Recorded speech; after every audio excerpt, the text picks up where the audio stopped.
in the morning.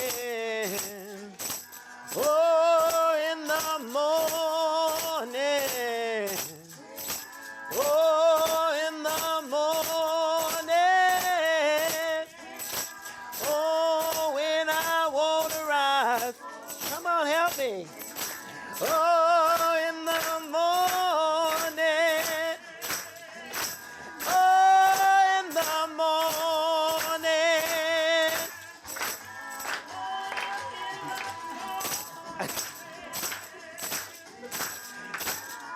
Wanna ride sanctified. Wanna ride holy. Wanna ride. There's nothing like Sunday mornings in the South. Amen? Amen. And no Sunday dinner would be complete without a glass of ice cold sweet tea. So, like a good Southerner, I'm gonna pour a little tea for you tonight. Sometimes I feel like a motherless child, a long way from home. I had what I'll call a tryst or two with ministers. 2 or 3 of them.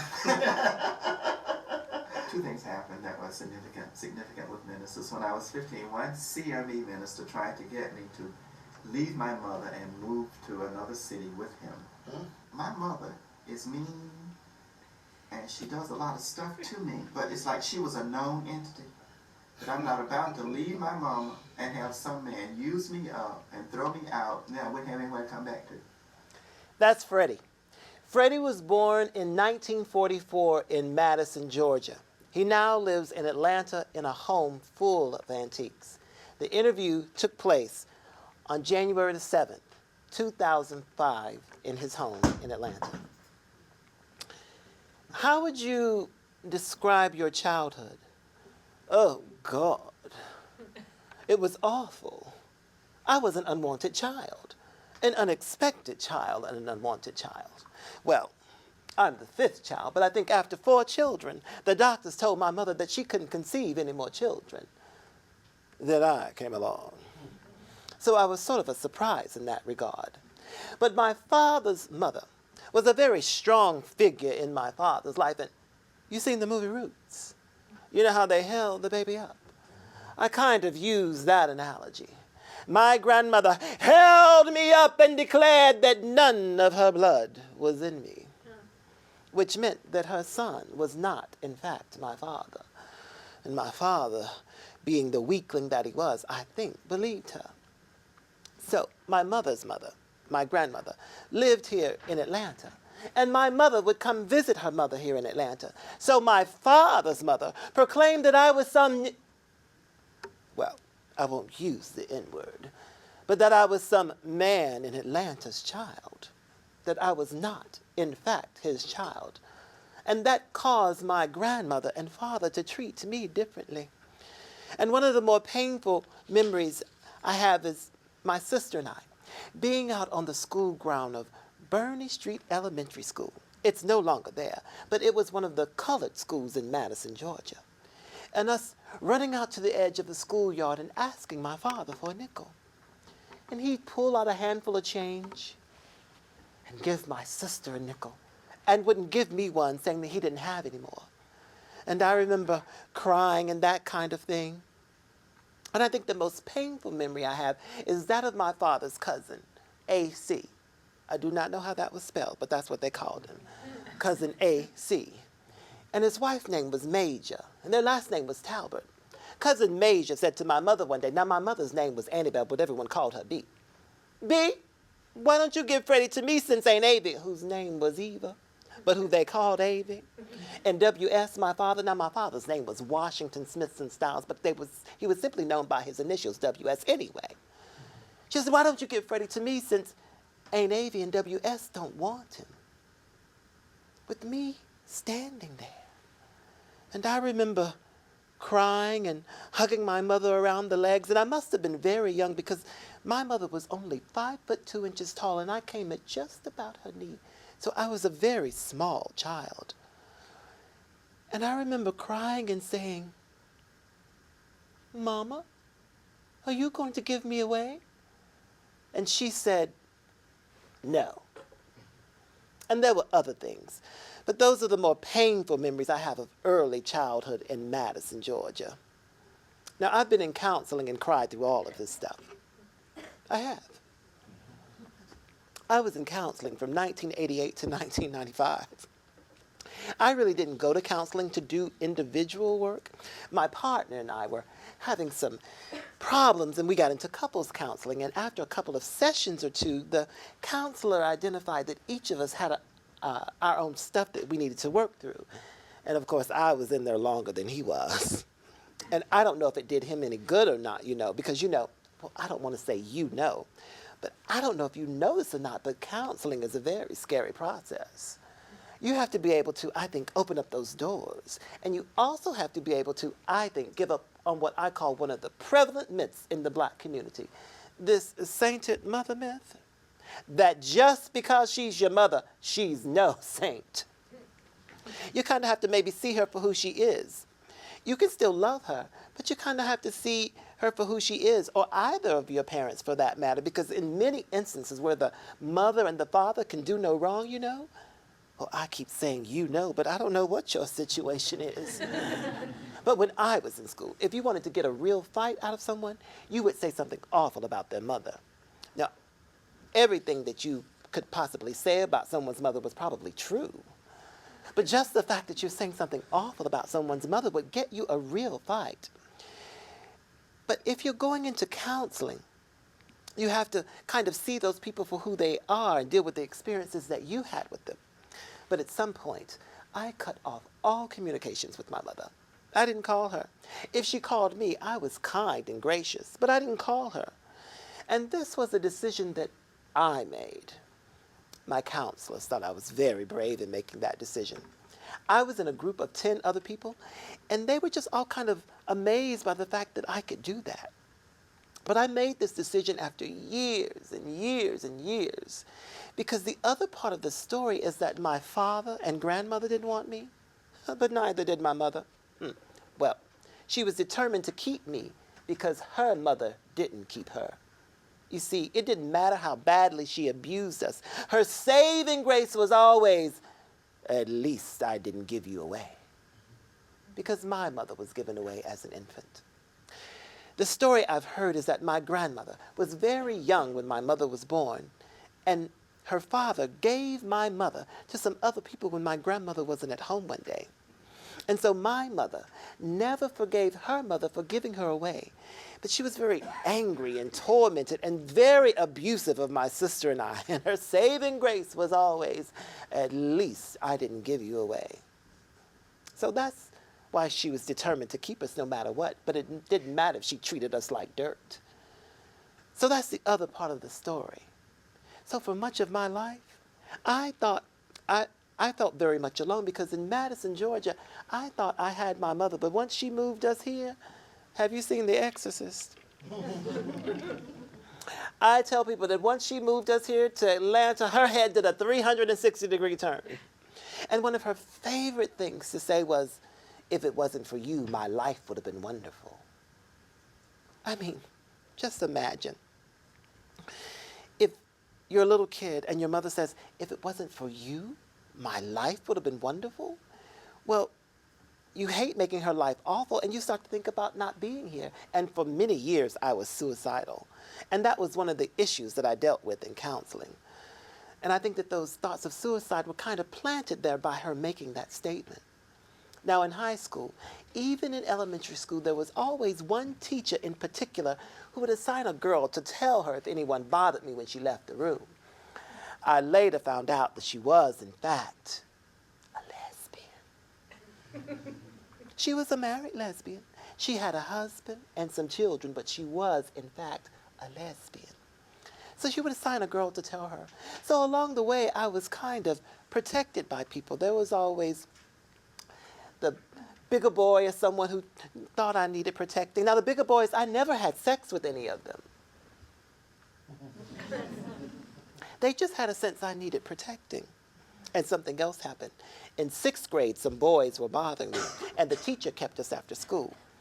And I would always carry a single-edged razor blade in my pocket to sharpen my pencils. Because if I went to the pencil sharpener, someone would bother me. They'd put a tack in my seat or do a little something, just a little kid harassment. So after the teacher kept us after school, the boys were going to line up to beat me up because they said it was my fault that we were kept after school. And I would always say in the sweetest little voice, because you see, I'm reasonably soft-spoken now, leave me alone. I'm minding my business. Don't bother me. And this boy ran up to hit me, and I cut him across the shoulder with my razor blade. By that time, the teacher came back. She said, "You boys better go home." The last thing I heard him say was, "You're a mean little sissy. I'm going to have your ass locked up." I went home. I didn't say anything to my mother. And bravely the next day, I went to school, and this same boy came up to me, and he had a hairline cut across his shoulder because I had cut through 2 or 3 layers of clothing. He said, "You better be glad." I said, "Listen, do not bother.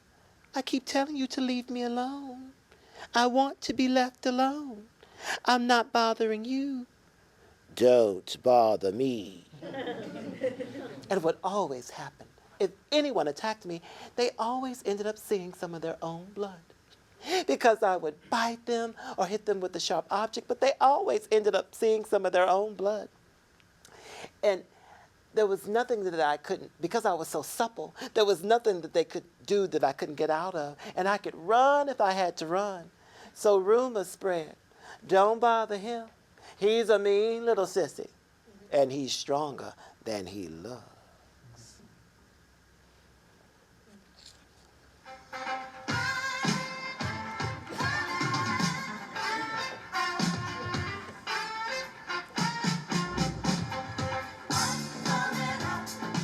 I've always been a sissy boy. What does that mean? I have always been very proper, had a flair and a knack for grammar and presentation, and I didn't cut grass and do the traditional things that most boys my age would do. I shopped, I shopped, and that was, my interest. That's Michael. Michael was born in Raleigh, North Carolina in 1968. Although he's a diminutive man, he carries himself in a very grand fashion. The interview took place on October the 28th, 2004 at his home in Raleigh, North Carolina. Are you out to your family? Everybody in my family knows, in my immediate family in particular. All my aunts and uncles know, my grandmothers know, it was not easy for me. Well, what were their reactions? Oh, very mixed. For example, when I had this 21st birthday party, my father was the first person to ever say, he took me to the side, he told me happy birthday, gave me money or whatever. He said, someone said X is gay. This guy I'd been talking to. I said, really? He said, people will say cruel things. And, I had friends who would call the house or whatever. My brother, who was in high school or junior high at that time, would answer the phone. He would say, Michael, some fag's on the phone for you. And I would say, give me that phone, boy, or whatever. And my mother's sorors would call because I'd see them at the mall. And before I could get home, my mother would say, well, Michael, such and such called and said that you were running around the mall with these gay boys. You were hanging out with these gay boys. And I would just laugh and go on or whatever. But I think the straw that broke the camel's back was when I was modeling for this major boutique-ish type store here, and moved from that one to one where my cousin works. And she asked me to do, if she was going to have this hair show, and she asked me if she could do my hair. And I said, yeah. She said, well, you going to let me perm your hair? I said, girl, do whatever you going to do as long as you going to pay me. Well, when she permed it, it fell just to here. And it was this pretty long bang because, you know, all this was cut off and then I had this big slope thing. So she curled it and she cut this bang. And she said, that's so pretty. And so I had to go home to my parents. So I get out and I'm just walking, you know, I'm just going on. And my father is doing the hedges. And so I'm going up the steps, and I never pay any attention to my father. I really don't. So I'm going up the steps, and my father grabs me by my bang and starts trying to cut my bang with the hedge clippers. And I'm hollering like a little girl, Daddy, Daddy, what are you doing? You're messing up my hair. So my mother comes out, she says, leave him alone. And it ended or whatever. And you know me, I go right back to the salon and get my hair done again. So, you know, I never pay any attention to what people said about me. People always been afraid to approach me about whether I'm gay or not. They may think whatever, but they're not going to say anything. Well, I would think that given that you had a gay uncle who was open about it, that it wouldn't have been a big deal to your parents. Well, you know, they were very, very hurt in the fact that I had been engaged twice. You know, they said it's your uncle who's doing this. It's his influence. You're hanging around with him. It's his influence. And they were very upset with him for a very long time. And realistically, my uncle played absolutely no role in this whatsoever. I mean, he didn't even know I was sleeping with men, and he lives in D.C. So he played absolutely no role. And so for a long period of time, well, not for a long period of time, but for a few months, they took away my allowance from me, you know, because they said, you know, you're not going to D.C., spending my money going to these gay bars and all this stuff, you know, and whatever. And so they took my allowance from me, and I was like, fine. My grandmother gave me money. My uncle gave me money. So I still did whatever. So, but I think one of the greatest things about my parents is that being gay never changed who I am. And at some point, I don't know when this happened. I don't remember if we were coming or going to a wedding or a funeral. And this lesbian pulled up beside us. And my mother said, look at that damn lesbian. She was just going on, you know, look at these damn lesbians, gays. And I was like, yeah, girl, you know. And at some point, they just forgot, you know. They didn't see me as their gay son. They just saw me like my uncle. I was just their son. And at times, you know, they really have to catch themselves because they'd be talking about gay people and the gay issues. They forget. I'm gay.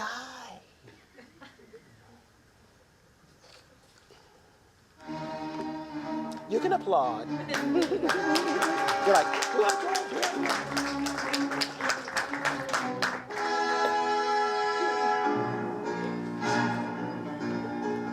Where did you go to undergrad?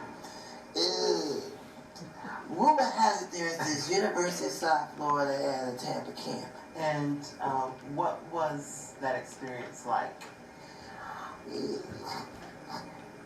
Young, dumb, full of calm. But I managed to get just enough work to get to graduate school. Just enough. And just good enough for the GRE. Just enough. And I felt like Temple to the Rat in Charlotte's Web. It was a feast. Blood, collapse. just wait. That's RDNO. He was born in the Florida Panhandle in 1963. Although he speaks rapidly and erratically, his wit and political commentary is very insightful and biting at the same time. The interview took place on August the 17th, 2005 at his home in Tampa, Florida. I was always a neighborhood sissy, and thank goodness I learned how to fight early because I had to do it often. The only thing I had going for me is that I was fairly smart. I cannot tell you how many times the dean would say, we know we could suspend you for this, but you're so bright. You know, when you're the only African-American male in geometry class in the 9th grade, you can afford a few fights on campus. You know, and that was the only thing really, but you're so bright, you know. And I had a fight again on the bus, and someone was swinging their crutch someone whistled at me as I walked by. Some things never change. So I took that crutch. I said, you want a whistle? And I started swinging that crutch all around the bus, and folks were ducking, And interestingly enough, they didn't send Adina boys, They sent her, Miss F, okay? If I look back, I swear she was a lesbian trying to give me life lessons. She said, you know what? Instead of getting in fights, show them how bright you are and set the curve, and they'll beg you to help them with their homework. It worked. I made them beg. I made them pay. You didn't have to tell me about tutoring. I learned divide economics, my services, my goods. You need me to pass. Call me a name. You flunk. Piss me off. I'll raise the score. And it wasn't good enough to get 100. I would get the extra credit points to set the curve at 105. And then I would look at them and I would say, now suffer. Call me faggot now. Oh, please do call me that. So folks found out it's better to be my friend and get a seed than to call me a name and flunk. So folks used to beg to sit by me during exam times. I cannot tell you how many folks I helped through high school. All roads to a diploma led through me, And this is not grandiose. I'm serious. Folks would be like, could you help me with my term paper? It's so sad. Now you got the second generation coming. Could you help my boy with his term paper? It's so sad, But this dean, she taught me, she said, use your brains. It's easy to fight them, but fight them another way, Eventually someone's going to kick you out of school. You're too talented. You're too bright. But that's how I got my revenge. So were there other people in your community that the community saw as gay? And how did they treat those people? Oh, that's interesting. Because the African American community does not hate gay people. We hate people we think are gay. We don't ostracize gay folk. We never have. And if they're rich enough, we'll make excuses for them. And if they have children, we'll make excuses for them. The only reason why you have this very racist, sexist notion of the down low brother, and I will explain that, is because of HIV. In fact, we invented, well, it's not invented, it's called a closeted person. That's been going on since way back when, But we all but told folks, be in the closet. We don't care what you do. Have children, adopt if necessary. It sounds like we're talking about a Supreme Court justice nominee, But we invented that. And I will state that we always hear Oprah say, well, why not be honest? Well, what incentive is there to be honest? There is no incentive for being honest. Zero. I love to tell this. First of all, let's go back. It's racist because we assume that only African-American men are down low brothers, that they're the only ones cheating on women with other men. That's racist and stupid. Obviously can't be just the black men with all the white men who want the big black dick. Obviously that's not the case. And it's also sexist because we assume that women do not marry to hide their sexual identity. And as far as the issue of HIV, I cannot tell you how many sisters have told brothers, why are you wearing a condom? You must be a punk. Take ownership. Want to know why I can't trust this man? My worldview is assume everybody is HIV positive and conduct yourself accordingly. Conduct yourself accordingly. Well, he doesn't act this way. Well, why would he? Because I would have said, you're going to ostracize him if he does this, that, or the other, so he does exactly what you say. But we don't mind you being gay. Just don't be the flaming guy. So you give them what they want. And you're mad about it. You're the lie that the lie produced.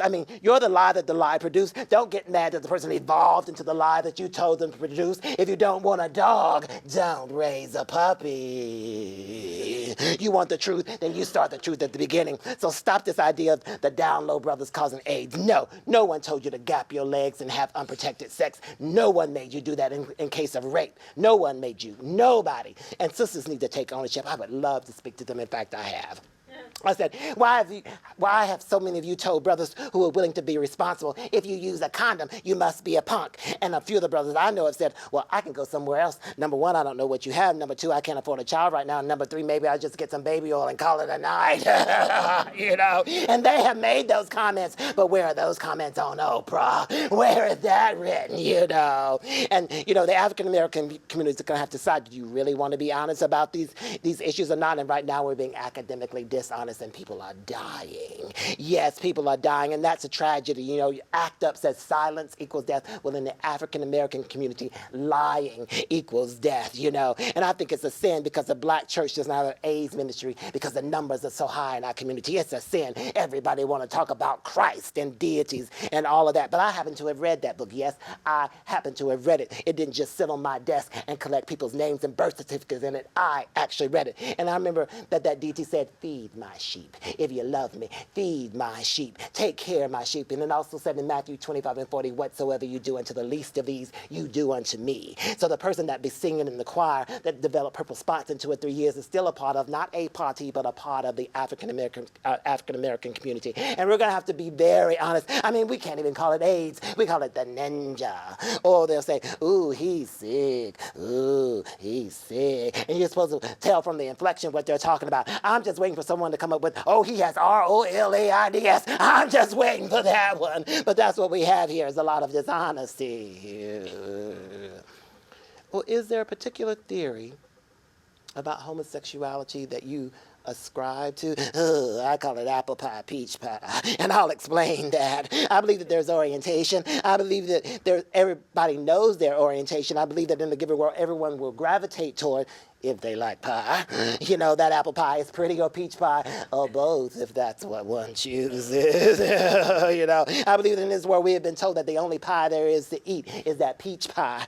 I think people will eat that peach pie to survive, to get a job, to stay in relationships, to be in the family will, to go to certain churches, you know, to move up the social rankings. You'll eat that peach pie. You may be dreaming apple, you may be lusting apple, but you're eating peach. But I've got news for you. If all the apple pies went away, you'll eat that peach pie because you need food to survive. You'll eat it. You won't like it, but you'll eat it. But I've got news for you. If you even sniff some apple pie, if someone comes in from the bakery and says, oh, there's an apple pie from the bakery over there, it'd be like, you know, Olita Adams sang that song, you will get there, you know. You will use a camel, you will use an airplane, but you will get to that apple pie, you know. But I think a lot of folks, you know, unhappy folk have been eating that peach pie, but the orientation says apple. So there's this week's preference in orientation. You may prefer something else, but you're eating peach pie. If the only thing there is to eat is that peach pie, believe me, you'll eat it. But if you had your choice without recrimination, and notice how I said that, without recrimination. Now notice how I said that. If you didn't have to worry about getting your head bashed in like that poor boy at Morehouse a few years ago, you didn't hear the civil rights leaders talking about that. Ooh, interesting, you know. I mean, we have Matthew Shepard, we talk about that, but you didn't hear about that one brother hitting another brother in the head because he thought he was looking at him in the shower. Ooh. Ooh. So my advice to gay brothers and sisters who are going to school, don't go to an HBCU ever, but anyway, I believe that without recrimination, folks will go to that apple pie. I believe that about issues of transgender. If in a perfect world people would go to their orientation, some people call it their inner gut. Some people call it their consciousness. Some people call it their inner spirit. You know, whatever you want to call it. I don't care about the nomenclature. I don't care about the parlance, the slang, the lingo. Whatever it is inside you that says you're you, it's a pretty good guide. It'll tell you. Why do you think there's so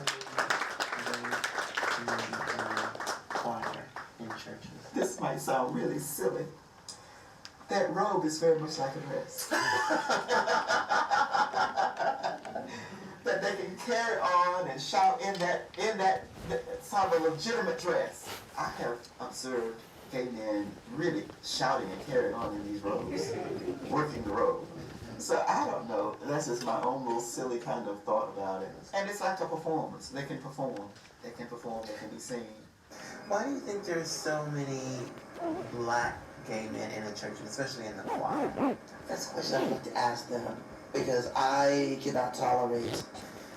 will not tolerate being castigated and then asked to sing a solo. And it's almost a way of atonement, like, I know that you don't like what I'm doing, but listen to me sing. It's almost like bribery. You let me in, you let me be a part of the community, and I will grant you this service. And I come from a different cloth. I say, if you don't like my packaging but want my gifts, you should be granted me them. Amazing grace shall always be my song of praise. For it was grace that bought my liberty. I do not know just why he came to love me so, oh Lord. He looked beyond all of my faults and he saw my needs and I will forever lift my eyes toward Calvary to view the cross where Jesus died for me. How marvelous the grace that saved my falling soul, Lord. He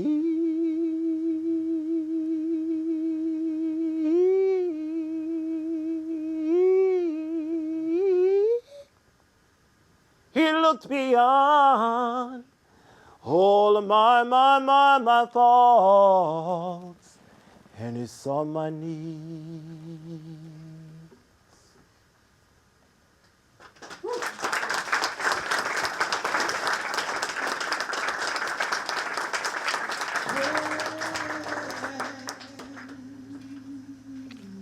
Sunday comes,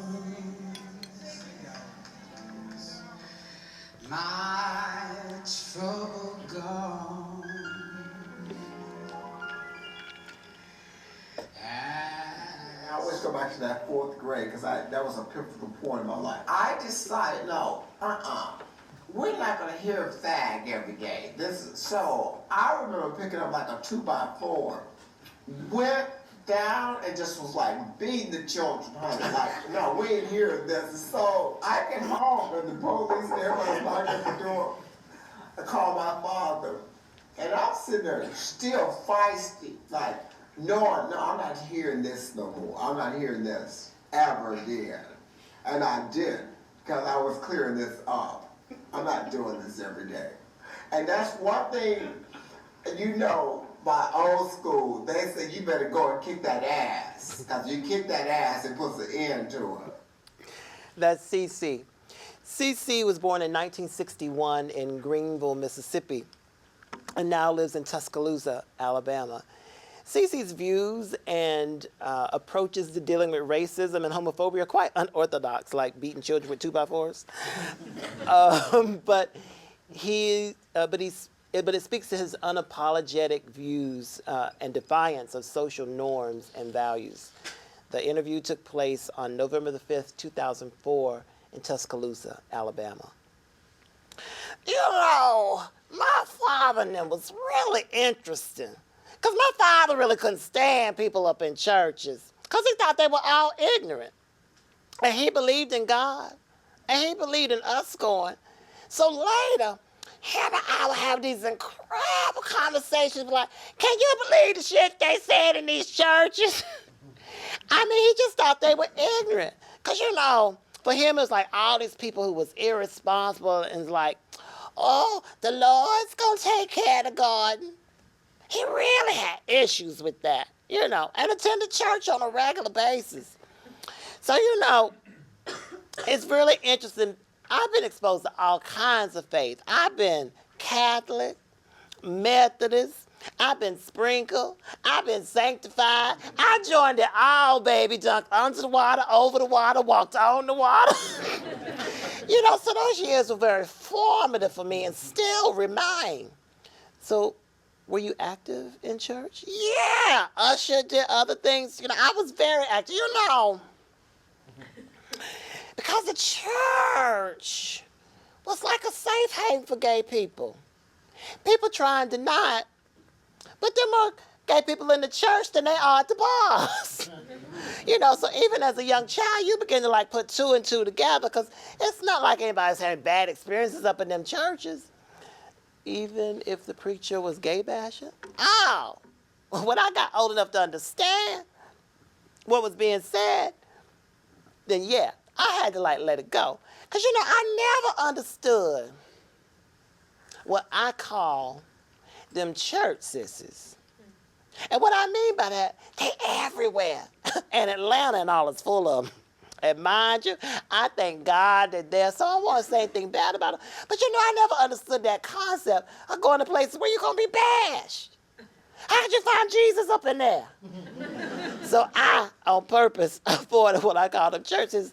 Like them churches, they just a little bit too crazy for me, flipping over all them benches and stuff. And then at the end of the night, you're going to be in the bed with somebody in the name of hate. Because you got to hate yourself. So I never wanted none of that old bad hate sex at all, so I stayed away from them churches. So what is your current religious church affiliation or your perspective on religion and church? Mine, it's really church without walls. You know, thank God I found peace with it. You just got to know Jesus for yourself and leave it at that. I walk around this house every day, talk to God. Everything I do is church, you know. Well, why do you think there are so many black gay men in the church and especially in the choir? Right, and all that stuff. The thing I keep trying to tell you in this interview is that most people never forgive themselves for being gay. It's just that simple. And that's why it's been the hardest thing for me to ever truly deal with a black man. They never forgive themselves for being gay.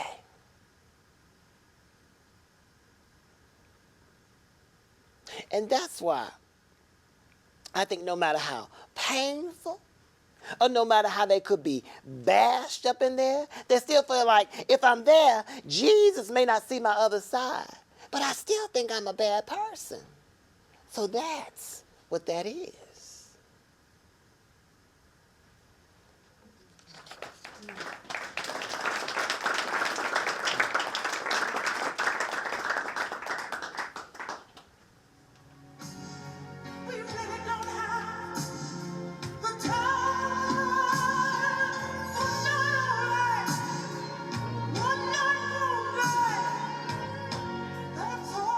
I think I was more so expressive in the physical sense as opposed to verbal. I would act out the way that I wanted to be perceived, or the way that I felt that I was, or the way things were. Like I said, my cousins had dolls, and I would like to play with their dolls and style their hair and make clothes and things like that, and play with them, interact with them. I did not want to play with my brother. I did not want to play with his stupid trucks. I did not want to ride bikes or anything like that because it was a boy's bike. And it just did not behoove me to do so. Okay. I love when he says behoove. Who uses that word? Chaz Chastity. Chaz was born in 1969 in Catawba County, North Carolina, just a stone's throw from my hometown of Hickory, North Carolina, which is nestled in the western part. We call it the foothills of North Carolina. Surprisingly, I did not know Chaz as a child, partly because he lived in a neighboring town and partly because he lived his life as a woman. The interview took place on September the 27th, 2004, in my sister's kitchen. For the longest time, I always knew there was something different about me. I always knew that when I would disrobe that I was quote unquote a male. But my mother never hesitated to remind me that she had 2 sons. But I was always very effeminate in my nature. And I really suppressed those feelings because of the way that I was raised. You really were not supposed to be sexually active until you were grown and married. But because of the way I was raised, that doesn't mean that I didn't have attractions or affections towards men, but because of the way that I was raised, I was too afraid to act upon that. It wasn't until I entered beauty school and I met these 2 entertainers who were quote unquote drag queens, not female impersonators, but drag queens what's the difference between a drag queen and a female impersonator? Well, a drag queen is quote unquote a man who dresses in an effeminate way, but is more so for the theatrical aspect for it, or the entertainment factor of it. A female impersonator is also one who is a male, but they condition their body, conditions their look to emulate femininity in its most in its truest essence to compliment what it's like to be a woman or a feminine as opposed to making a mockery of it. And so upon meeting these two gentlemen in the school, they introduced me to the gay life. Well, I didn't even know there was such a thing as a gay club. And they took me to the club and I entered a talent show and they put me into quote unquote drag. But I felt that there was something more to it. And there was this one particular morning I was watching a talk show, Donahue, and he was interviewing a woman named Caroline Causey. And her stage name was Tulip, and she was from London, England. And she was one of the world's first transgender people. And she was a supermodel and a beautiful one at that. And I was so intrigued by the show that I watched the transcriptions, the credits, and I went to the yellow pages here in my hometown and found a sexual therapist. And upon finding them, I scheduled an appointment and went to see him. He diagnosed me as being a preoperative transsexual, saying that I had more female chromosomes in my anatomy than male, and that through medication and surgery, he could make my body match that what my mind was. But a part of that process was for you to be subjected to living as a female or to live out the gender reassignment for a year, the minimum of a year. And during that time, you're supposed to be evaluated mentally, physically, and emotionally to make sure that you were truly transgender. I did that for 5 years. For 5 years, I ate, slept, drank, breathed what it was like to be a female here in Hickory. I had the lavishly sculpted nails and the pedicures and the custom tailored suits and the very coiffed wigs and the hair pieces and makeup that looked like it was airbrushed on. I would enter a room or a building, be it a church or a mall, even a convenience store or a doctor's office, and the people would look, especially the children, because they would see something, but they weren't quite sure what they were seeing, because here was this 5'11" woman, very statuesque, large hands, large feet, but very immaculately dressed. It was almost too good to be true. No natural woman looks that good or pays that particular attention to detail. Well, after the 5th year, during the course of that time, I had met many gay people in the lifestyle and a lot of the quote-unquote entertainers at the club. The club had begun to befriend me. And they would tell me that after you have the surgery, girl, you're not going to have time or place for us. Because in the gay community, they saw transgender people as almost a totally different lifestyle, because you're no longer considered, quote unquote, a man or a woman, but you're not totally crossed over to the straight side. It's totally unique to yourself. And so because of that, you decided to not go through with the surgery? Well, no, because of that, and like I said, this stress with my mother, because my mother did not accept me whatsoever. She and I fought like cats and dogs, emotionally, physically, and mentally, because of my decision and my indifference. And so one night, I had a really bad dream. And in the dream, I saw this SUV pull up into my driveway. And out of the SUV stepped my brother.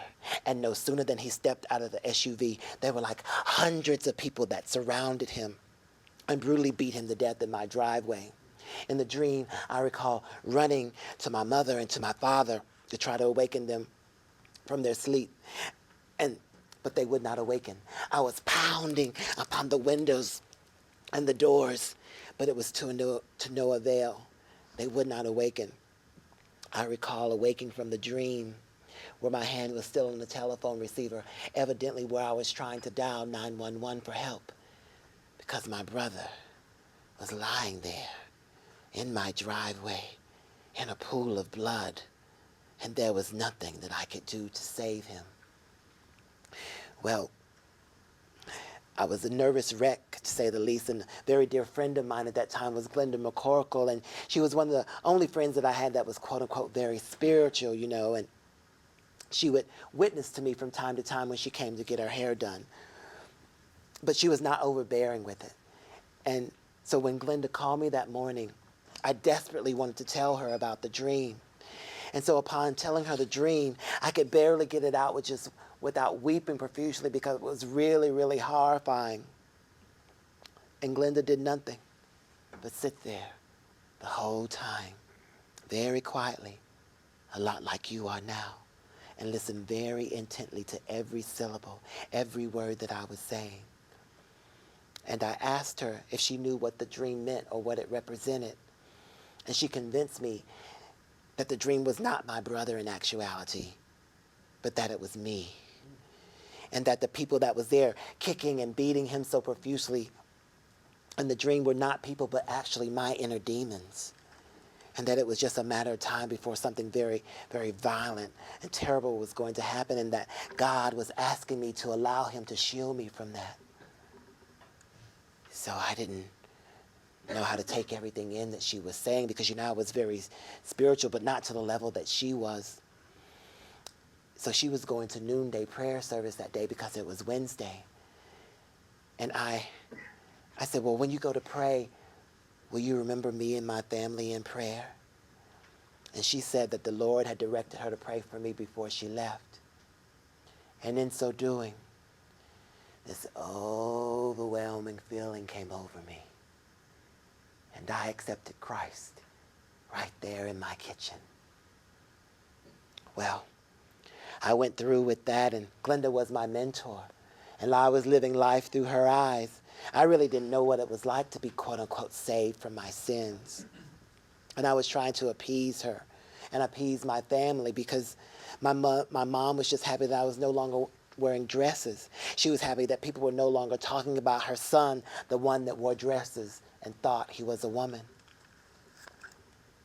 My ideal life now is just to be content, to be happy within the skin that I'm in. I finally learned to embrace everything that I am, all the indifferences, all of my attributes, all of my qualities, as well as my thoughts, and to realize that God has made no mistakes in making me, that his word said that I was fearfully and wonderfully made.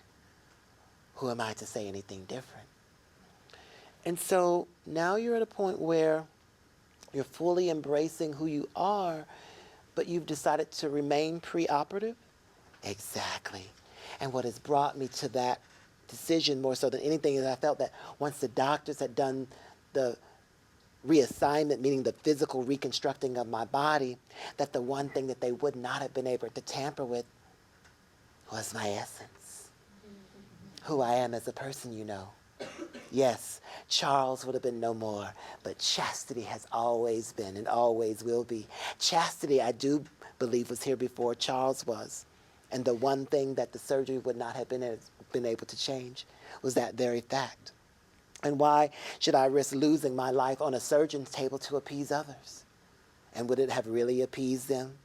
Like I said, I had to be comfortable within the skin that I was in, and knowing that a physical change wasn't going to change who I was mentally. It might soften the blow for you to say, well, shit, she looks like a natural woman now. She has a vagina and smooth skin and long flowing hair. But does that truly constitute being a woman? Or does a penis and a physical build and physique truly constitute masculinity? And the only one that can decide that is yourself. And yes, I've learned to be content with whom God had birthed me to be, and he gives us free reign over our lives as far as the choices that we make and how we govern ourselves and enact upon our lives, so I can be whoever I choose to be.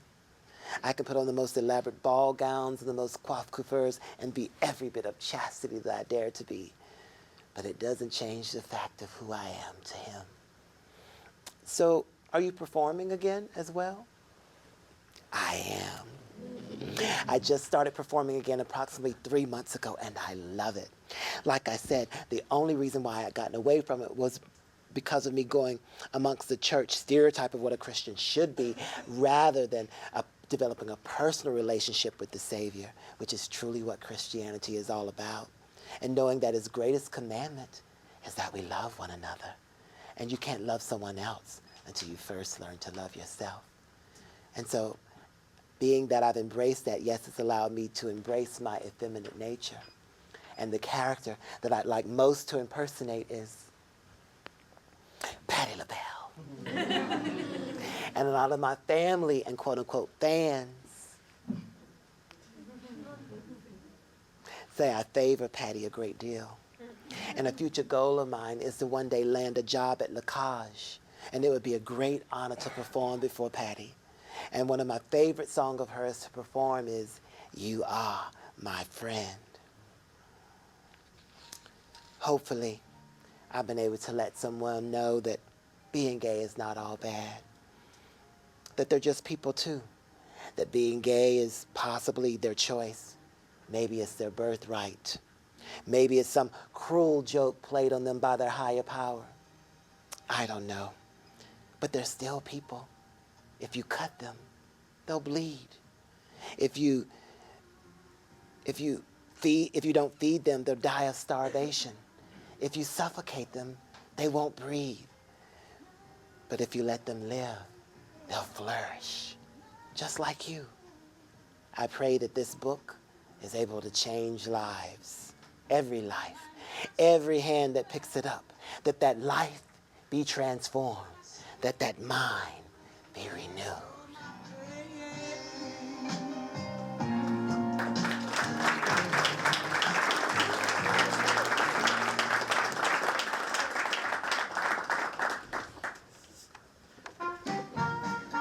Anybody go to Mardi Gras this year? You should go and earn some beans. In the house, we slept on mattresses with moss in them. Chinches. You ain't never seen a chincha? A chinch? Yeah, a chinch. A chinch. It's a little bug. It's a bug. Uh-huh. And it sucks blood. Mm. Only a million of them, and you just be killing chinches like nobody's business. Next morning after you done killed all God knows how many next morning you get up and they done 888 and sucked all your blood. You have a million more to kill.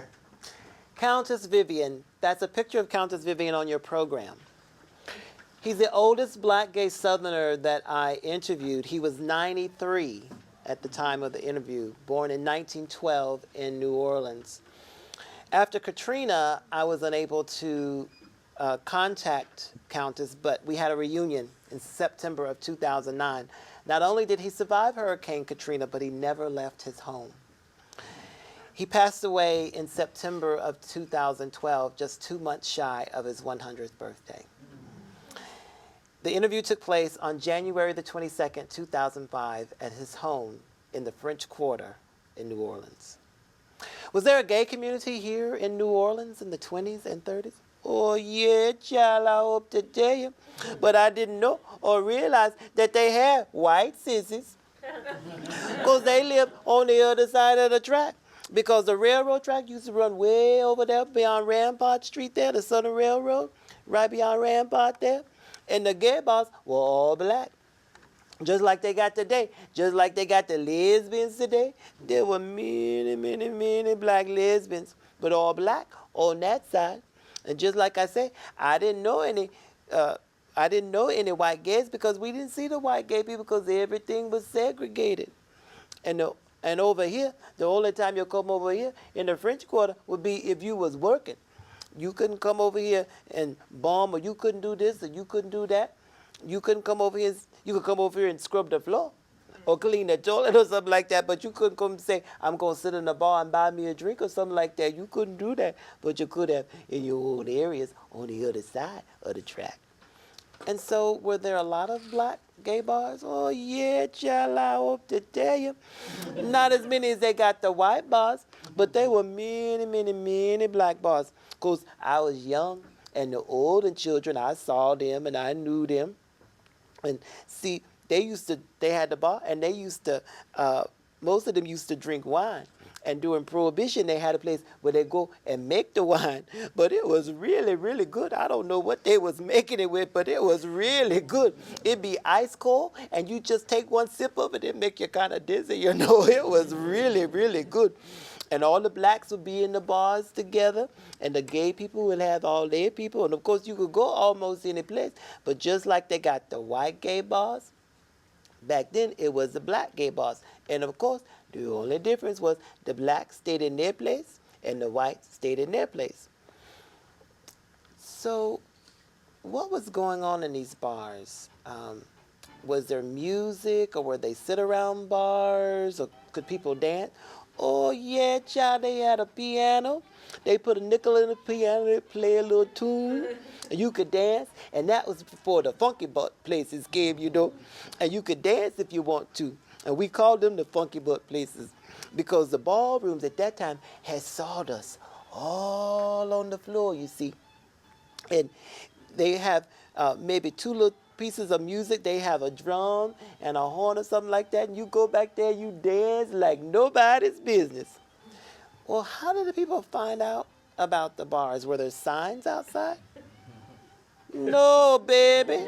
Not during Prohibition, wasn't no signs because it wasn't allowed. The bars wasn't allowed. And after Prohibition, the bars were open. But during Prohibition, they had what was called the speakeasies. And all you had to do was know somebody where the speakeasy was. It'd be like a little club. They give you a card or something like that, and you go in the club, and they let you in the place. Just like during election time in those days, they were supposed to be closed up, black. But what they do, they put a sheet or something like that over the liquor, and you couldn't see what was behind it, but they'd be right open selling their liquor under the cabinet. Well, what were some of the names that gay people were called back then? Was sissy the main name, or faggot, or what were some of those names? Well, let's see, we had Hazel, a little short-haired raggedy child, and that was because we had two Hazels.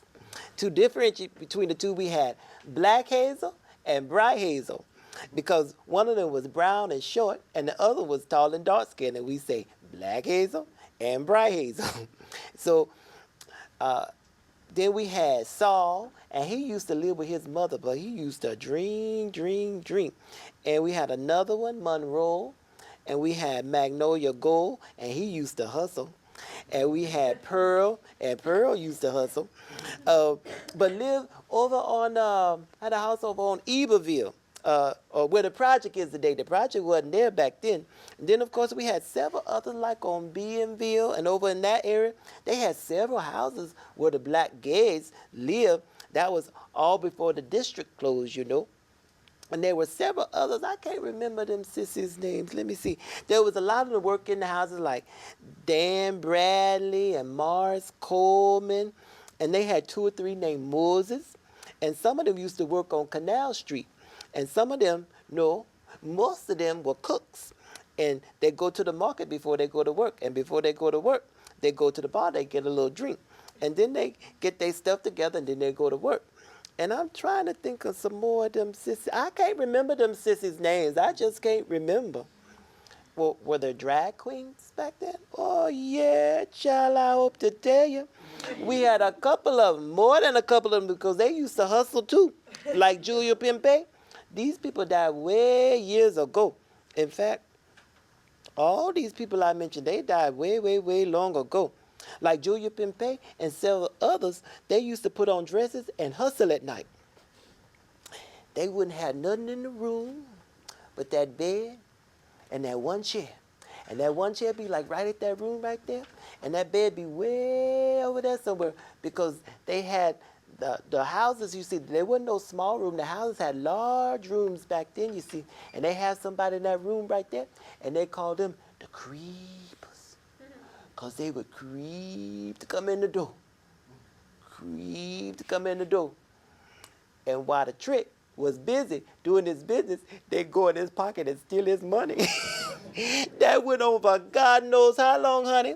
That's why they didn't have nothing in the room, you see, because if it got to be too big a haul, they have to get out there, right? Because many times the person that got robbed would go get the police. And then many times the person that got robbed wouldn't go get the police because they'd be too afraid to let them know they was in there with them black hookers. If they didn't know it was a sissy, they thought it was a real woman. And even if it was a real woman, they'd be too ashamed to let them know they was in there with those blacks. Because you know at that time, blacks and whites wasn't close. Of course, they're not all that close now. But then, too, they were further apart than we are today. So let me get this straight. Sometimes these were white men picking up black trans hookers? Well, no, not sometimes. Always. Always white. No black men, honey. You don't know black men. Even the black women hustle, they fool around with them black guys. Why? Because they didn't have any money? That's right. That's right. You go where the money is. Not fool around and wasting your damn time with those blacks, because a lot of the black guys were pimps. The women will hustle and they give them the money and they be dressing and looking like princes and all that stuff. Well, when did you first realize that you were gay? Oh, Lord, child. I must have been a little baby child right away, right away. I don't know what caused it. It just come right on, you know? And then I kind of knew I was different from the rest of the guys, because all of them, they didn't want no little boy, they want a little girl. But I don't know, it just came. I guess it's like they say, it's born in you. I don't think anybody makes you be that way. If it ain't in you to be that way, you ain't gonna be. That's the way I think of it. So you remain pretty healthy, huh? That's right. Yeah, I hope to tell you. Of course, in '83, I developed cancer of the colon, and I had an operation, and I had therapy for 6 to 8 weeks. And I was told if I were to live for 5 years, I'd be doing all right. Well, I done lived. I done this since '83, so I guess I keep on going. So you really enjoy life, huh? That's right, honey. I hope to tell you. Don't let them set me in that chair, holding my hand and twiddling my thumbs and set to worry about this and worry about that. You know, I just don't let things worry me. You know, I don't have too many aches, you know, just sometimes I get a little stiff or things like that. When I start moving and walking all about, it's all gone. And the only medication I take, you know, is a few aspirin sometime, and I keep my Alka-Seltzer. And to keep my beauty up, I use my olive oil. That's right, child. Well, I can see it's working. It sure is. I hope to tell you, because I know people who are way, way younger than me who look worse than me. So I say I'm blessed. And I got a couple of teeth if I want to put them in my mouth, but I don't like wearing them. I love Countess Vivian. Just want to take him home with you. To be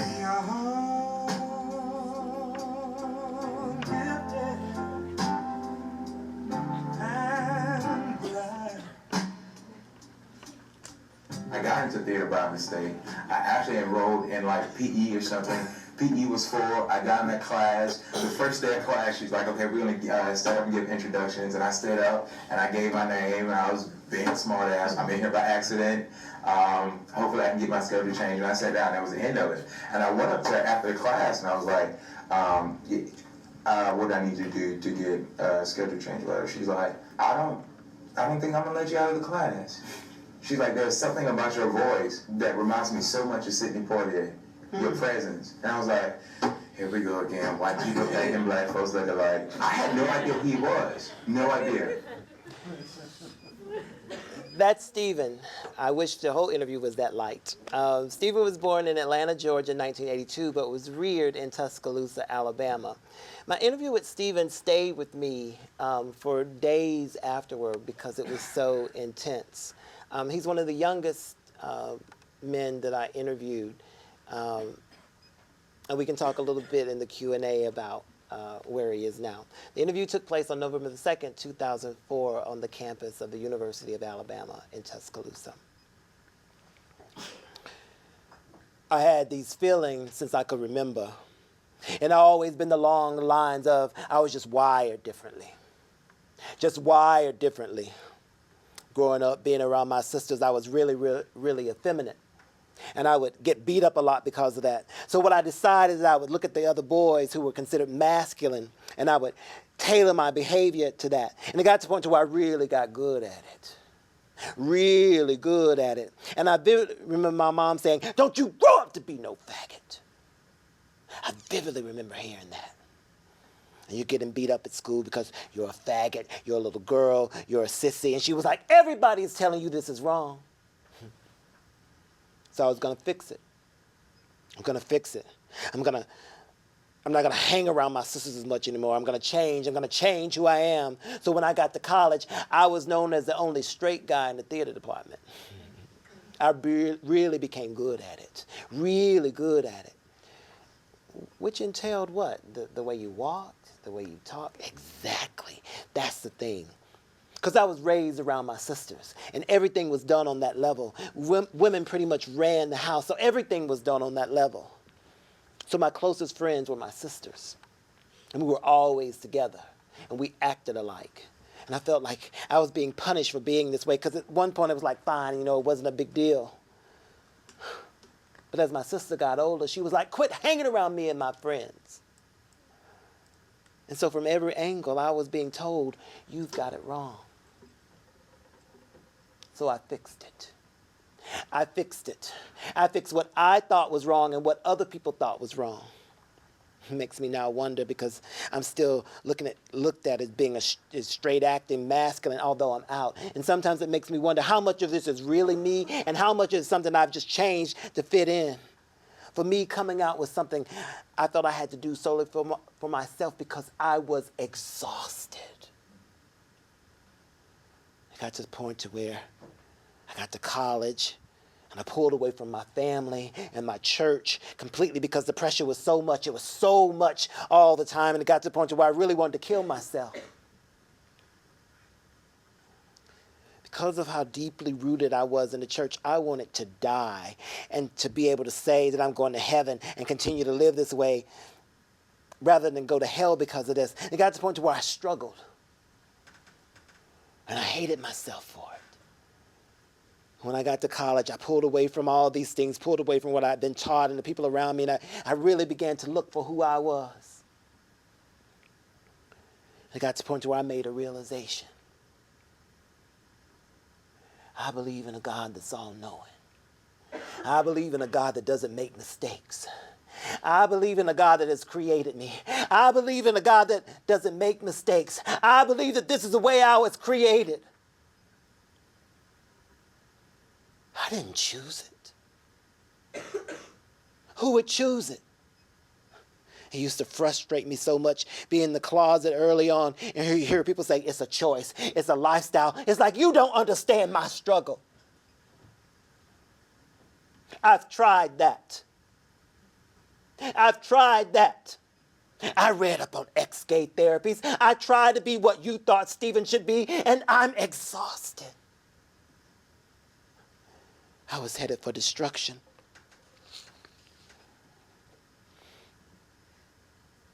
I was either going to have to come to terms with this, because it was something I was ignoring for a long time, ignoring this fight within myself that was killing me. It got to a point where I was like, no. No.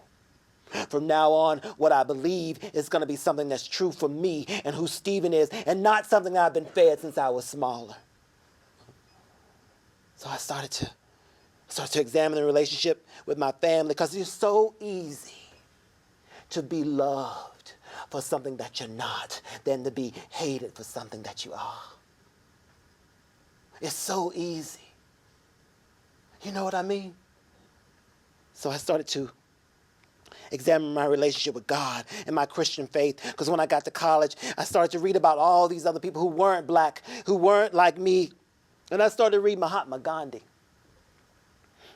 And so odd, because, we held Martin Luther King as being the man. Well, Gandhi would have been Martin Luther King's man.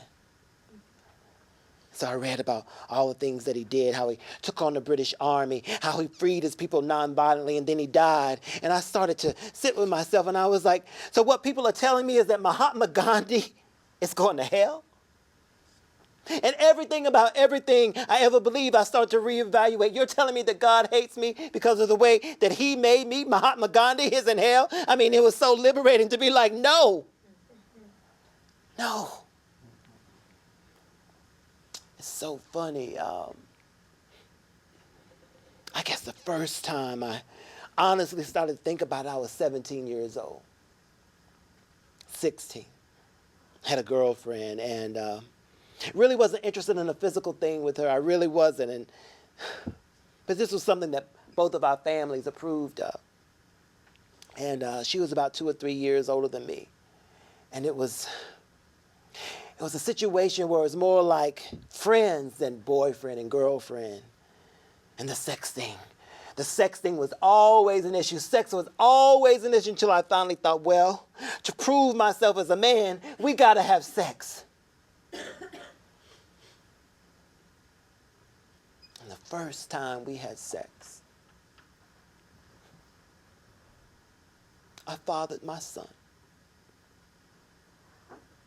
And it's like, although he's something that motivates me, someone, when I get exhausted or when I start to be like, what am I working towards? He motivates me past those moments. But it was one of the earliest moments where I was like, you came to this point being something that you're not. Right before I got my first professional job doing theater in college, I had to leave for the summer. So the day before I had to leave, I spent all day with my 4-year-old son, Ladarius. And I told him who I was. The same way your mom loves her husband, I feel the same way about other men. I don't know if you can understand this or not. More than likely, you'll probably be angry because you don't completely understand it. But come to me with that anger. Let's talk about it. It was surreal. It's like, here I am, coming out to my son, the only person in my family that I've ever truly come out to.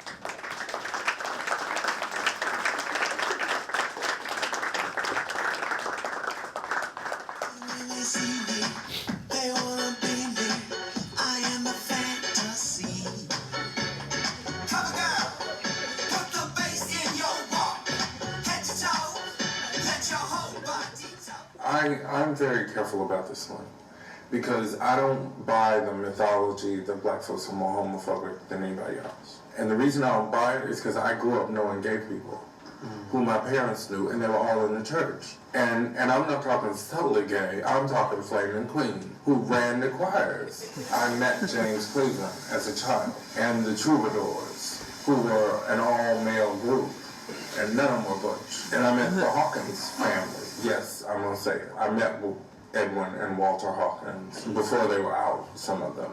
I won't out all of them, but I will say those that are out now, I met them before they were out. Duncan is many things. Duncan Teague. Duncan would not tell me his exact year of birth. He would only say that he was born sometime in the early 60s in Kansas City, Missouri. Diva extraordinaire. He's the only narrator in Sweet Tea who insisted that I use his first and last name. He's just that fierce.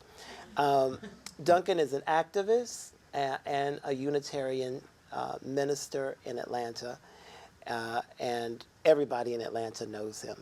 The interview took place on November the 1st, 2004, at his home in Atlanta. What has been the impact of HIV and AIDS on your life? How much shape you got left?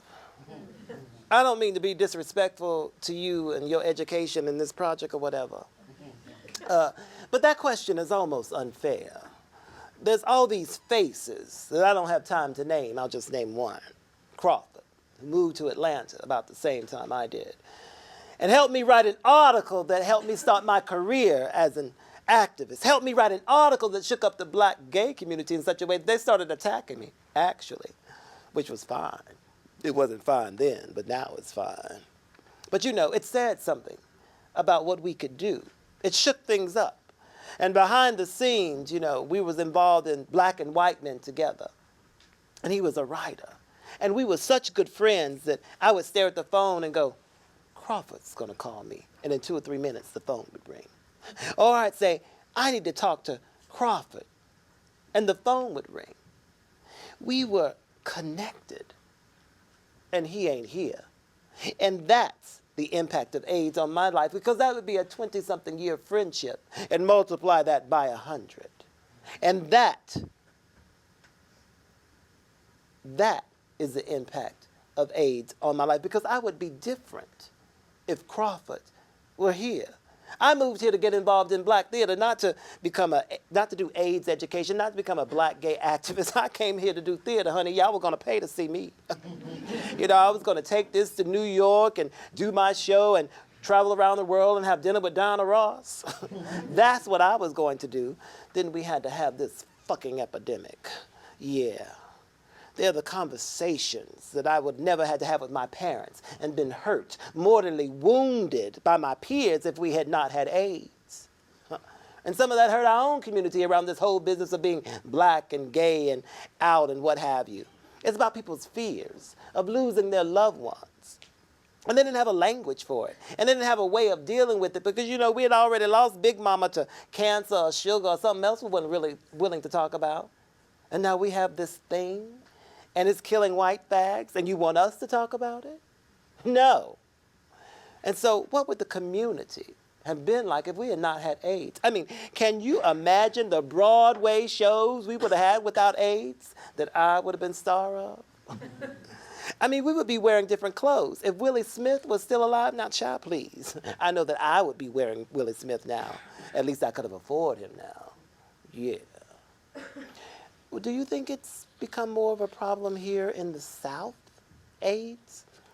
I mean, the reality is that it is, because of the numbers. But a problem is only a problem when you accept that it's a problem. So I guess it ain't a problem because they have not accepted that it's a problem, although it's a problem. How do you like that one? I want to see that in print. So how do you feel about the life choices that you've made in light of being a black gay man?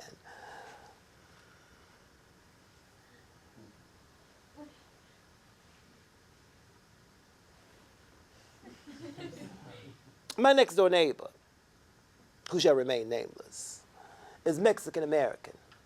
His father is first generation, I think, and his wife is this white lady from the South.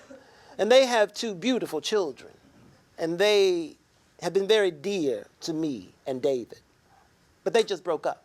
She moved to an apartment with the children on Saturday and Sunday, and so I was comforting a straight man who's coming to terms with what he's going to have to do to get his family back or his life together so that he can be happy with himself, his wife, and his children.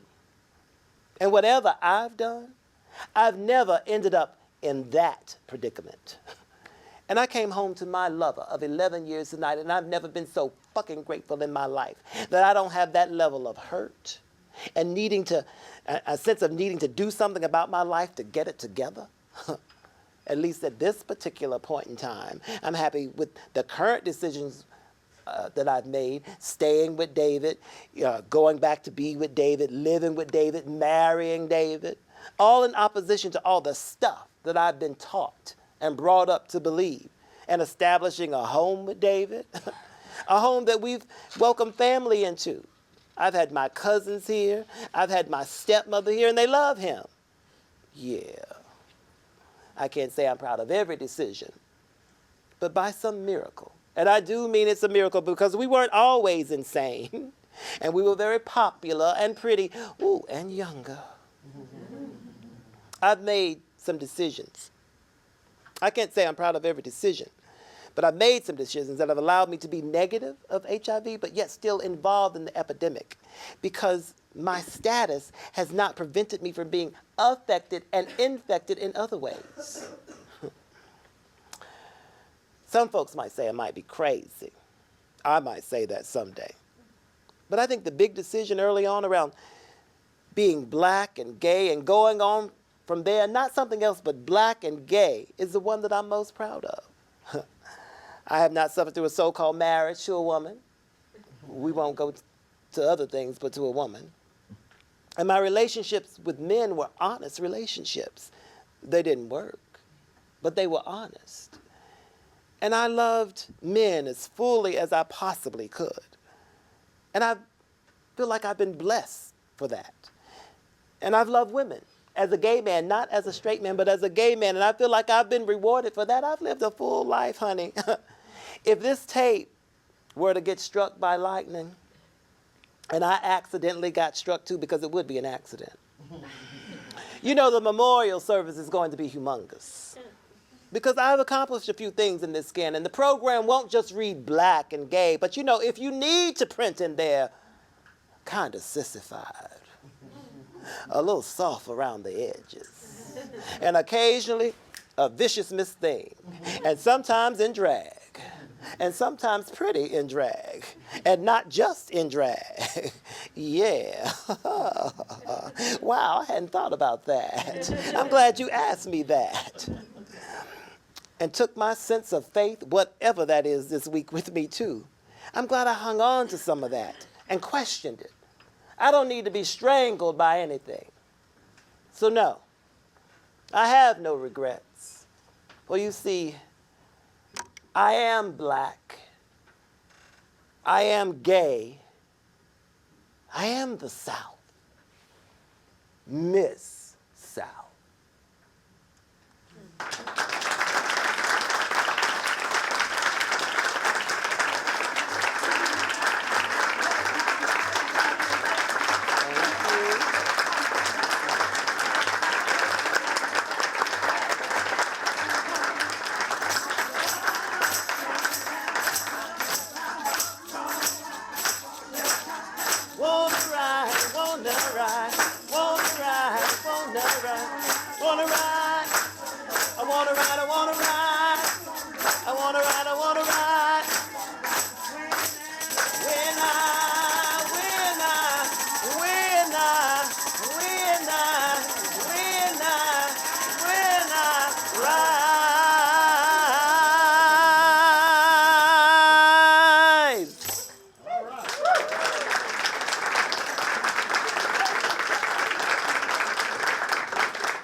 Thank you all for coming out tonight. It was a beautiful day, and so I know you just wanted to linger to the last bit of sunlight on this gorgeous day.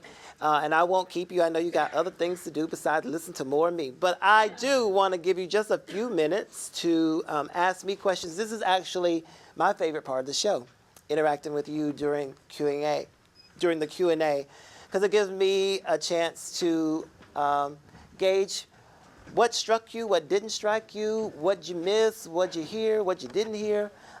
So just a few minutes, I'll take questions, and I'll leave you with a funny story from my adventures collecting these narratives. There are many, but I'll just tell one. So questions?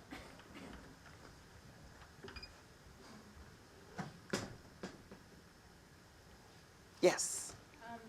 What made you start interviewing people? Yeah, so the question is, what made me start interviewing black gay men of the South? So I'm a black gay man from the South, in case you didn't get that. And about 22 years ago, I was in D.C. at a cookout sponsored by this group called Us Helping Us, People Into Living, which is a black gay organization that does HIV/AIDS outreach. And seated about 3 feet away from me were a group of older black gay men in their late 60s, early 70s that were sitting around telling stories and lies about growing up gay in the South, about these clubs and house parties. And I was listening to these stories like a little kid, absorbing them all, because I had never heard, these stories, and they hadn't been chronicled in any of the books that I had read. A lot of gay history focuses on San Francisco and New York. We really didn't have anything about the South, let alone the black South. So I decided at that point that when I got the time and energy and resources, that I would go back to the South and collect these stories. Because I was thinking, if I had stories like these when I was struggling with my sexuality, it would have made all the difference in the world, because I felt really alone, like I was the only gay person. in the world. And so I thought it would be important to collect these stories. And originally I was going to collect men's stories and women's stories together, but like all things, the gay men just took it over, just took the book over, just trying to run it. So it ended up just being black gay men. So I interviewed 77 men over a 2-year period. The youngest was 19, the oldest 93, Countess Vivian. Other questions? Yes. So where is Stephen? Oh, so Stephen's story. So Stephen's story, as you can see, it still gets me even. And one of the reasons why it gets me is because that story takes so many different turns. I didn't see the child coming at all. That's the last thing I thought he was going to share with me. And his child was not a child by now. His son is probably 18 by now. Stephen is on Broadway. Yeah. He's been in a number of films, including a Spike Lee film a couple of years ago. It was a crazy film. But he was in that. He has been in Fences on Broadway. He's been in a number of shows, but he's a Broadway actor now. And his name is Stephen Tyrone Williams. And he's doing really well. But he went through the fire to get to where he is now. And he's seen me perform his story. That was a little, because he's a real actor. Yeah. Yes. Well, first of all, thank you. I think, I'm nowhere near an actor. I thought you were a marvelous actor, and each thank time you. you were a different person, a different personality, and I was absorbed differently into the story. What I wondered, is, are there any generalizations you can make, which seems like a crazy question after all these, about different generational experiences? From the night, because I noticed a lot of the people you presented were sort of born in the 60s, and then you have the 93. Yeah, the one thing that runs throughout all of them is religion. Whether or not they are religious or not, they've encountered religion because that's woven to the fabric of the South. So some people describe themselves as recovering Baptists. But some people are still in the church and still kind of struggling. Some of them are very happy in the church. But religion, no matter what their religious practice is, because that was one of the things that I was disabused of in doing the research, my worldview was very narrow in terms of religion. In my hometown, we had the Baptist church, we had the Methodist church, and the AME Zion church, and a little holiness church in the country. But I didn't know any black Episcopalians or Presbyterians or even black Catholics, growing up in Western North Carolina. And these men ran the gamut, even atheists, Buddhists, Muslims. So no matter what the religious practices, they had some kind of relationship to religion. So that was the thing. Another thing that ran across the generations is people's relationship, and this may sound funny, to food. Food was this all function as a meeting place for family discussions, for working out, all kinds of things. And because of the South, it's all, artery clogging food and tea. So one of the things I collected as an appendix in the book is sweet tea recipes, because everybody had their own recipe for how to make the best sweet tea. Another thing that ran across the generations is people's relationship to the southern landscape. So unlike the North, where you have stoops, in the South you have a porch, or you have a yard, fancy that, and trees. And so a lot of sexual experimentation took place outside in a field, for instance, or in a tree house, as opposed to an alley or a place like that. So that ran through a lot of the narratives. One thing there was a difference across generations is one's relationship to HIV/AIDS. So those folks who came of age before the AIDS crisis, had a lot of unprotected sex, and those who came after did not. So that was one of the things that was a striking difference. One of the things that was also surprising in Countess Vivian's narrative is this vibrant black trans sex worker community. You know, these sex workers, trans sex workers who are in the French Quarter, in the red light district, who are, you know, getting these white patrons and taking their money, you know, in these houses. And I love that moment in Countess Vivian's narrative where I'm asking him what are the names that gay people call. And he starts giving me real people's names, and I just let him go, you know. Mars, Coley, Dan, Bradley. I can't think of them since his name. So, but I love Countess Vivian, and you can see when I lost touch with him. Okay, I'll tell this short story, and you have to keep me on time. This wasn't the story I was going to tell, but I'll tell this story really quickly. So the picture on the cover of your program is really important for this story. So I lost touch with Countess Vivian. I interviewed him in January of 2005. What happens in August of 2005? Katrina. So I lost touch with him for like 4 years. And I would do these searches on obit.com, just trying to figure out where he was. And so I had given up, and I just thought, you know, surely this man has passed away, because he was 93 at the time, and by this time he would have been 97.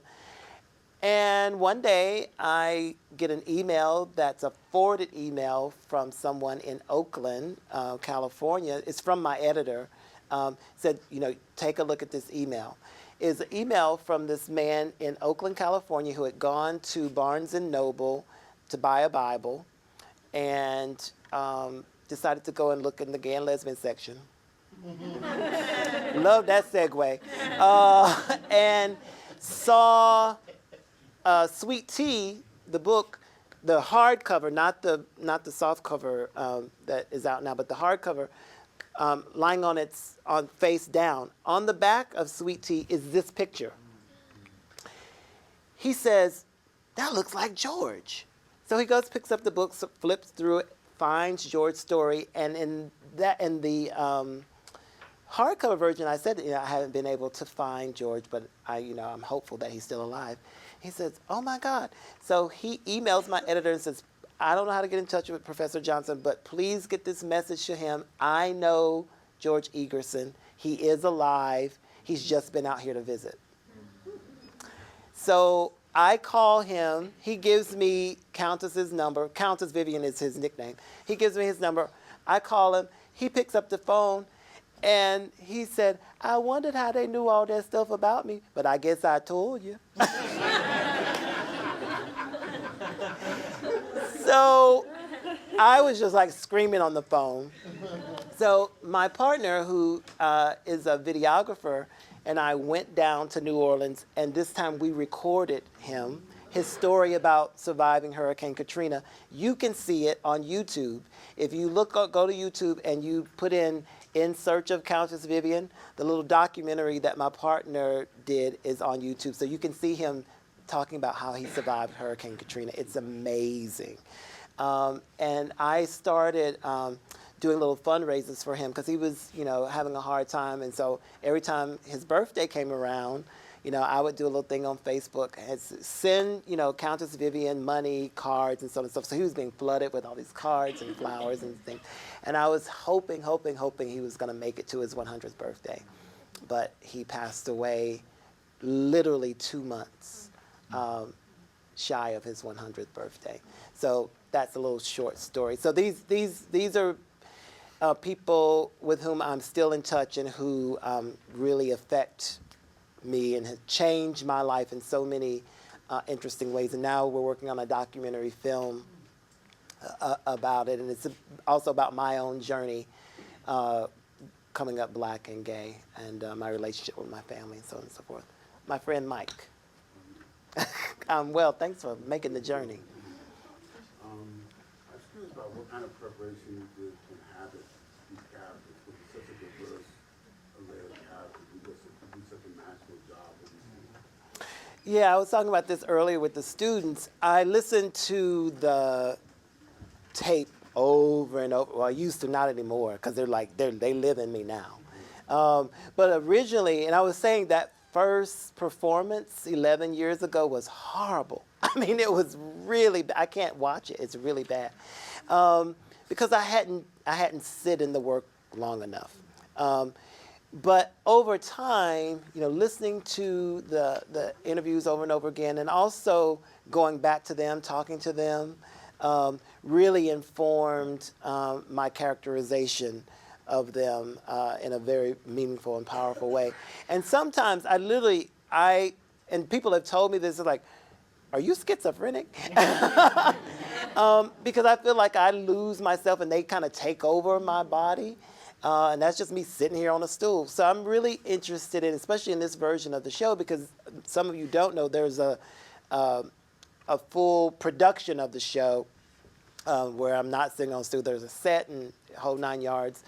But I feel like they really take over. This happens, I mean, sometimes they show up and sometimes they don't. Steven, he really has a hold on me. And I was telling a story earlier, Duncan T, the last person in the documentary, I actually perform his story in front of him at the church where he preaches, and he's giving me tips about how my voice isn't low enough to perform. He said, you need to go lower, darling, lower, get it. But it's been great having their feedback. Freddie, the first person I performed, when he first saw it, he told the audience, he says, you performed that story better than I do. But it's time, it's practice, like anything. But I never think it's finished, and I'm always learning something each performance. Okay, one last question? Yes. I was wondering, do you ever share your own story? And also, if it's always the same story, because you said you interviewed 77. Yeah, so I never share my own story in this version of the show. In the play, it's all framed by my story, my own journey. The ruse in the play is that Countess Vivian, who's sort of the ancestor figure, sends me on the journey to listen to the other men's stories so that I get so I feel empowered to tell my own story. And what was the second part of the question? You say you interviewed 77 people. Yes. I was wondering, is it always these people's stories? No, there's some other people. I shorten or lengthen depending on what the place wants, how long. Some people only want 45 minutes, so some of those people are in. And there are like 5 other people that I perform sometimes. So the story I'll leave you with. What do you want to hear? Do you want to hear the story about the preacher, or you want to hear the story about the preacher? The first preacher? Okay. So I usually perform this show at colleges and universities, but sometimes I've been invited by communities. So I was invited down to Mobile, Alabama, to the main library to perform the show. And I was like, this is going to be interesting, and it was. So I get there. The library is gorgeous, it's beautiful. It's this big auditorium, and the people start coming in. And I typically don't get nervous, but sometimes I do. And so to calm my nerves, even though I've done this show so many times, if I'm backstage, I'll have to peek out so that I'm not seeing the audience for the first time. And I was seeing all these people come in. And they were coming in walkers and oxygen tanks. It was like really skewed older. And it was like, how many black people in this audience tonight? Maybe 6, 7, 8, 9, 10? How about 1? So it was really, I was like, this is going to be really interesting. So they were really engaged, though. The audience they were there with me the whole time, and I was like, all right, these folks are okay. And as I told you, the Q&A is the part that I love the most, but I wasn't looking forward to the Q&A with this audience. I wanted to get out of Dodge. But nonetheless, I started the Q&A, and they were asking me questions like you're asking me, how'd you find these men, and so on and so forth, until this pastor stood up. And he's a white pastor, but he had affected this kind of black Southern folk way of speaking, almost like a Martin Luther King thing. It was crazy. I was like, why is he talking like that? But anyway, so he stands up, he says, Dr. Johnson, we're so happy to have you here in Mobile, Alabama. We need to talk more about spirituality and sexuality. Because God was there for the first wet vagina. And God was there for the first erection. And he said, it is good. Child, I fell out. The people were scandalized. They were looking at him like he was crazy. And all I could say was, amen. And I tell this story, I say, I got to work that into a title of some essay. God was there for the first wet vagina and the first erection. He said it's good. An ontological perspective on gender and sexuality or something like that. He's no longer a preacher. He has since retired. But the lesson that experience taught me was that never prejudge an audience, because you never know how they're going to respond or not to your work. But I never thought it would be that. So that's the preacher story. Thanks for coming out. I'm willing to sign books.